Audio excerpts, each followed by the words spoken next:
తనది అనుకున్నవాడు వ్యవహరించే తీరే వేరు. ఇది నాకు అవసరం లేదనుకున్న నాడు వ్యవహరించే తీరు మరోలాగా ఉంటుంది.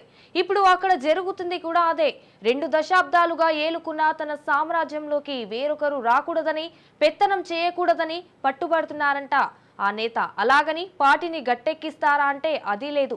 ఇన్ఛార్జిగా ఉన్న అతని తీరుకు విసుగు చెంది ఒక్కొక్కరుగా పక్క పార్టీలోకి వెళ్తున్నా పట్టించుకున్న పాపాన పోలేదు. పార్టీ ఏమైనా పర్వాలేదు, పెత్తనం తనకే ఉండాలంటూ పట్టుబడి కూర్చున్నారు. అయితే తాను చెయ్యడు, వేరొకరిని చెయ్యనివ్వరు అంటూ ఆ పార్టీ నేతలే విసుగు చెందుతున్నారు. ఇంతకీ అక్కడ ఏం జరుగుతోంది?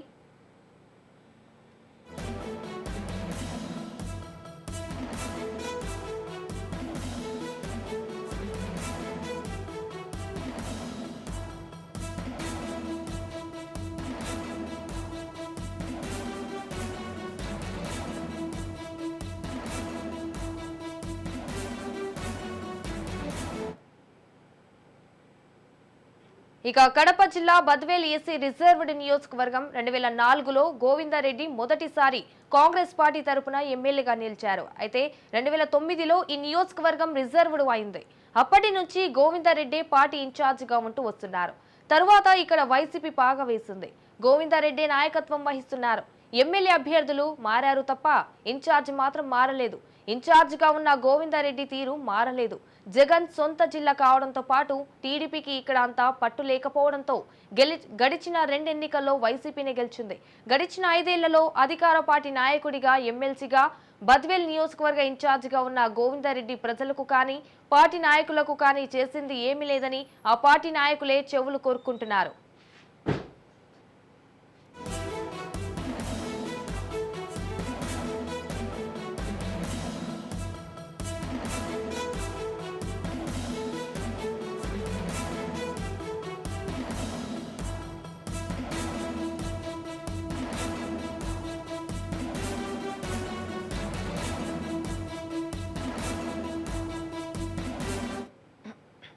ఇక దీంతో వైసీపీ అధికారంలో ఉన్నా కూడా గోవిందారెడ్డిని నమ్ముకుంటే లాభం లేదనుకున్న చాలా మంది నాయకులు ఎన్నికలు సమీపిస్తున్న కొద్ది టీడీపీలో చేరుతూ వచ్చారు. దీనిని గుర్తించిన వైసీపీ అధిష్టానం గోవిందారెడ్డికి ఉంటే ముందు వైఎస్ కుటుంబంతో అనుబంధం ఉండి నియోజకవర్గంలో తనకంటూ గట్టి వర్గం ఉన్న విశ్వనాథ్ రెడ్డిని అదనపు సమన్వయకర్తగా నియమించింది.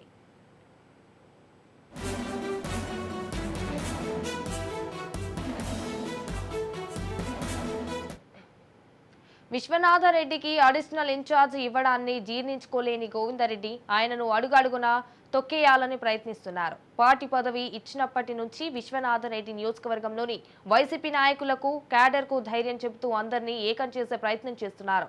దీంతో వైసీపీ నుంచి టీడీపీలోకి వలసలు ఆగిపోయాయి. దీనిని గమనించిన పార్టీ అధిష్టానం విశ్వనాథరెడ్డికి కూడా తమ ప్రాధాన్యత ఇవ్వాలని ఆదేశించింది. అప్పటి నుంచే అసలు రాజకీయం మొదలుపెట్టారు గోవిందారెడ్డి.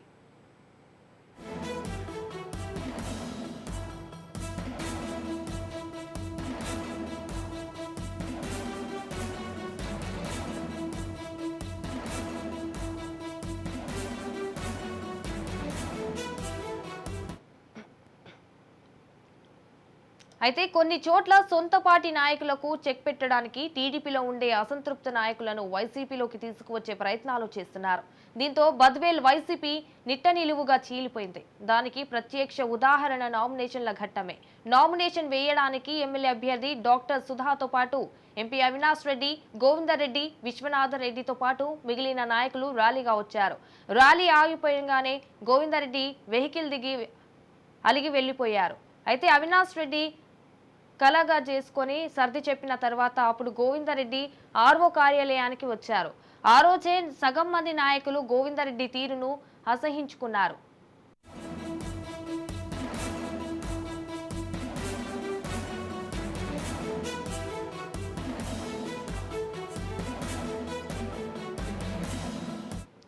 ఇక విశ్వనాథరెడ్డి మాత్రం ఎక్కడా తన బాధ్యత నుండి పక్కకు జరగకుండా తన పరిధిలో తాను ప్రచారం జోరుగా చేస్తున్నారు. చివరికి ఎమ్మెల్యే అభ్యర్థిని కూడా విశ్వనాథరెడ్డితో పాటు ప్రచారానికి రాకుండా గోవిందరెడ్డి అడ్డుకునే ప్రయత్నం చేస్తున్నారు. విశ్వనాథరెడ్డి వస్తే తాను రానంటూ పార్టీలో అసమ్మతి రేపుతున్నాడు గోవిందరెడ్డి. ఎన్నికల సమయం కావడంతో ఎవరిని కాదనుకోలేని పరిస్థితి ఎంపీ అవినాష్ రెడ్డిది. విశ్వనాథరెడ్డి ప్రచారం చేయకుండా చూడాలని గోవిందరెడ్డి రకరకాల ప్రయత్నాలు చేస్తున్నారు.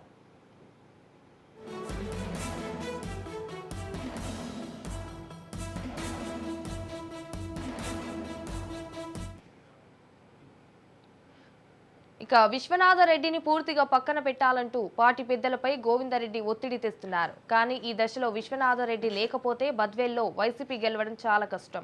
సుమారు 100 మంది స్థానిక ప్రజాప్రతినిధులు, వేల మంది కార్యకర్తలు ఆయనతో నడవడానికి సిద్ధంగా ఉన్నారు. విశ్వనాథరెడ్డి ప్రచారానికి దూరంగా ఉంటే ఆ ఓటు బ్యాంకు వైసీపీకి వచ్చే అవకాశాలు లేవు. ఇప్పుడున్న పరిస్థితుల్లో గోవిందరెడ్డి ప్రచారానికి దూరంగా ఉంటే పార్టీకి ఎంత నష్టమో, విశ్వనాథరెడ్డి దూరంగా ఉంటే అంతకన్నా ఎక్కువ నష్టం జరిగే అవకాశాలు కనిపిస్తున్నాయి. అందరినీ కలుపుకొని పార్టీకి ముందుకు నడిపించాల్సిన గోవిందరెడ్డి పట్టుదలకు పోయి పార్టీకి నష్టం చేయడంపై ఆ పార్టీ నాయకులు కూడా వ్యతిరేకిస్తున్నారు. వైసీపీ అధిష్టానం ఎవరిని ఏ విధంగా దారికి తెస్తుందో చూడాలి మరి.